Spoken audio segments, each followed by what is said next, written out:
রাজধানীর Azimpur medical staff quarter. সোমবার ভোররাতে বাসা ভাড়ার ৩,০০০ টাকাকে কেন্দ্র করে ঘটে হত্যাকাণ্ড। বাসাটিতে থাকতেন দুই ভাই স্বপন ও সেলিম। তার দাবি, ফোনে কথা কাটাকাটির জেরে ভোররাতে একজনকে সঙ্গে নিয়ে বাসায় আসে মালিকের ছেলে রিজভী। ভাড়ার টাকা নিয়ে হয় বাকবিতণ্ডা। পরে স্বপন এগিয়ে আসলে তাকেও মারধর করে রিজভী সহ দুজন। এক পর্যায়ে মাথায় গুরুতর আঘাত পান স্বপন মিয়া। ঢাকা মেডিকেলে নিয়ে গেলে চিকিৎসক মৃত ঘোষণা করেন। রাতে তিনটার দিকে আসতেছি, ভাড়া রেডি রাখেন। বড় ভাই বলছে যে এত রাতে আমি ভাড়া দিতে পারবো না, আগামীকালকে বিকেলে আসো। তো 1 নম্বর আসামি বলছে যে এই রাতের মধ্যে ভাড়া না দিলে তোর পেট ফেরে ফেলবো। সে আমার 3টা লাথি দা ফালাইছে। আমার ছোট ভাই আমার পাশে দরজার সামনে দাঁড়ানো, এই তুই আমার বাইরে মালিকা।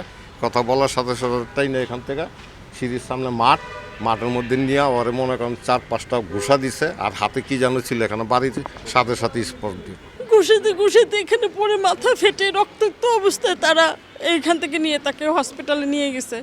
এখন আমি চাই তাদের এমন মানে যতক্ষণ তাদের মৃত্যু না হয় ততক্ষণ তাদের ফাঁসিতে ঝুলায় রাখা হোক।